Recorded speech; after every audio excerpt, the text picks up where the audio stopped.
शाम करीब 5 बजे चौपाल पर हवा में ठंडक घुलने लगी थी। दद्दा अपने पुराने लकड़ी के पटिये पर बैठे हुक्का पी रहे थे। प्रशांत कैमरा लेकर उनके पास पहुंचा।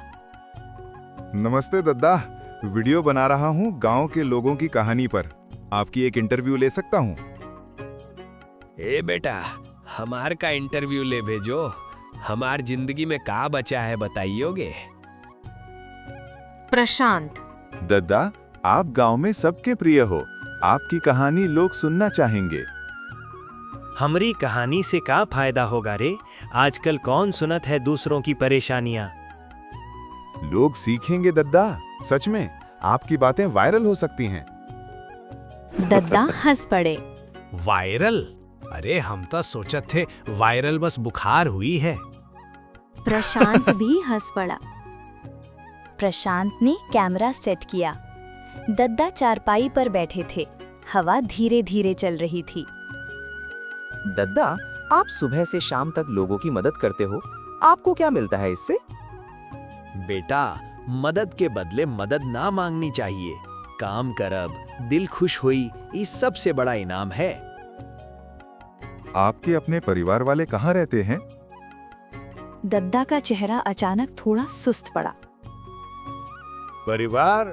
हाँ, था कभी। क्या हुआ दद्दा, कहाँ गए सब? दद्दा की आंखें जमीन पर टिक गईं। गलती हमारी थी बेटा। हम सबके लिए कमाते रहे, पर सबको वक्त देना भूल गए।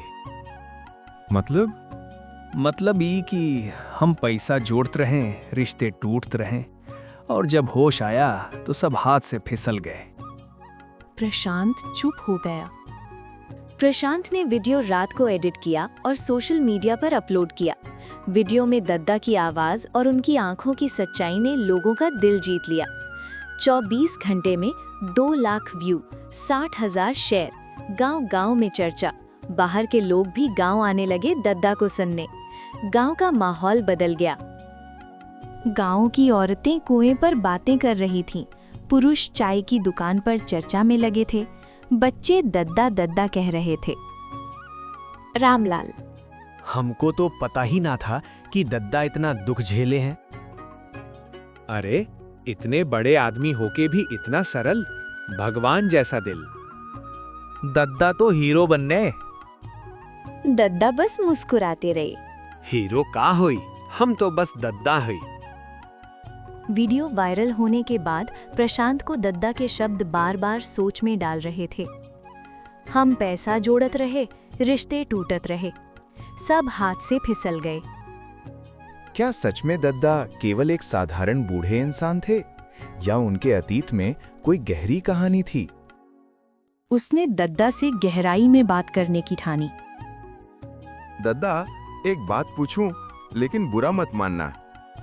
पूछ बेटा, बुरा हम तभी मानते जब दिल में अहंकार होता। अब वो भी कहाँ बचा है। आपके परिवार की खोज करनी चाहिए, शायद वो कहीं मिल जाए। दद्दा धीरे से मुस्कुराए। बेटा, लोग खोने के 2 कारण होते हैं, कभी वक्त नहीं बचता और कभी दिल नहीं। मतलब? दद्दा आकाश की तरफ देखते हुए बोले।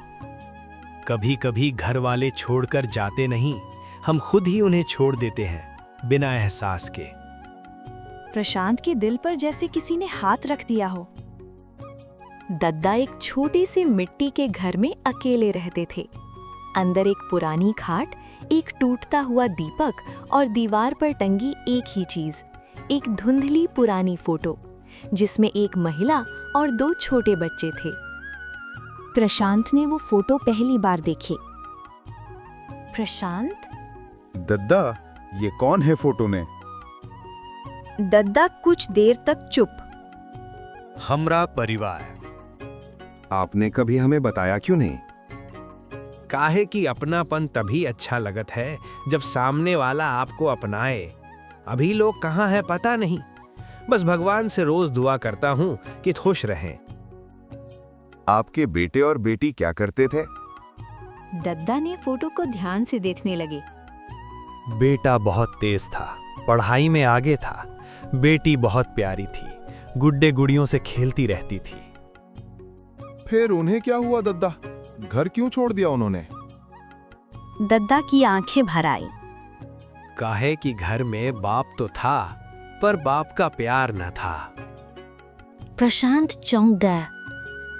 दद्दा मिट्टी के दरवाजे के पास बैठे दीवार पर गिरी छाया को देखते रहे। आवाज धीमी थी, लेकिन हर शब्द में पछतावा भरा था। हम जब जवान थे ना, तब पैसा कमाने का भूत चढ़ा रहता था। जमीन बढ़ानी है, दुकान बढ़ानी है, बैल खरीदना है, बस इसी सोच में लगे रहे। बच्चे जब पढ़ाई पूछते थे, हम कहते अभी नहीं, काम है। पत्नी खाना लेकर बुलाती थी, हम चिल्ला पड़ते दिमाग मत खा। एक दिन मेरी बेटी ने कहा, बाबा मेरी गुड़िया टूट गई, ठीक कर दो। मैंने कहा टाइम नहीं है। बेटा बोला, बाबा स्कूल में प्रोग्राम है, चलोगे? मैंने कहा नाटक ना कर, काम करने दे। और दद्दा की आवाज रुक गई। फिर क्या हुआ दद्दा? दद्दा ने गहरी सांस ली। फिर हुआ ये कि जिस घर में मैं था, वहां मेरे लिए कोई जगह नहीं बची। पत्नी ने एक दिन कहा, हम आपके साथ रहते हैं, पर आपको कभी हमारे साथ नहीं देखते। बेटे ने सिर झुकाकर कहा, बाबा जब हमें आपकी जरूरत थी, आप काम में व्यस्त थे। अब आप अकेले हैं और हम बड़े, और वो सब चले गए शहर। प्रशांत की आंखें भर आईं। दद्दा की कहानी सुनकर पूरा गांव भावुक था, लेकिन किसी को नहीं पता था कि आगे क्या झटका मिलने वाला है। अगले दिन गांव की चौपाल पर एक 30-32 साल का आदमी और पीछे एक महिला और 2 छोटे बच्चे रुके। ये चांदपुरा गांव है? पापा यही है वो गांव। गांव वाले अचंभे में थे। उसी समय दद्दा चौपाल की ओर आ रहे थे। नजर उन अजनबियों पर पड़ी और अचानक आदमी आंखों में आंसू लिए दद्दा की तरफ भागा। बाबा। दद्दा ठिठक गए। बेटा। आदमी फूट कर वो पड़ा। बाबा मैं आपका बेटा विजय। मैंने आपको सोशल मीडिया पर देखा। मैंने आपकी आवाज पहचानी। आपको ढूंढते ढूंढते यहाँ आया हूँ। पूरा गांव स्तब्ध रह गया। दद्दा रोते हुए, बेटा तू सच में, मुझे लगा तुम सब भूल गए हो। हम क्यों भूलते बाबा? गलती आपकी थी, पर गलती हम बच्चों की भी थी। आप काम करते थे परिवार के लिए, हम समझ नहीं पाए। नहीं बेटा, गलती मेरी थी। घर दिल से चलता है, पैसों से नहीं। बाबा अब मैं आपको अकेला नहीं छोड़ूंगा। आप हमारे साथ चलिए, शहर चलिए। दद्दा की आंखों में हैरानी, खुशी और पछतावे का तूफान एक साथ उमड़ आया। अरे बप्पा रे, दद्दा का बेटा आया है। सोशल मीडिया ने परिवार मिला दिया रे। हमारी वजह से नहीं, दद्दा की अच्छाई की वजह से। सबको लगा दद्दा अब अपने बेटे के साथ शहर चले जाएंगे, लेकिन दद्दा शांत खड़े थे। बाबा चलिए, हम सब इंतजार कर रहे हैं। बेटा मैं चलूंगा, लेकिन एक शर्त पर। कौन सी शर्त बाबा? अपने बच्चों को कभी वो दर्द मत देना जो तुमने झेला और जो मैंने दिया था। रिश्तों को वक्त देना, यही मेरी आखिरी सीख है। विजय रो पड़ा।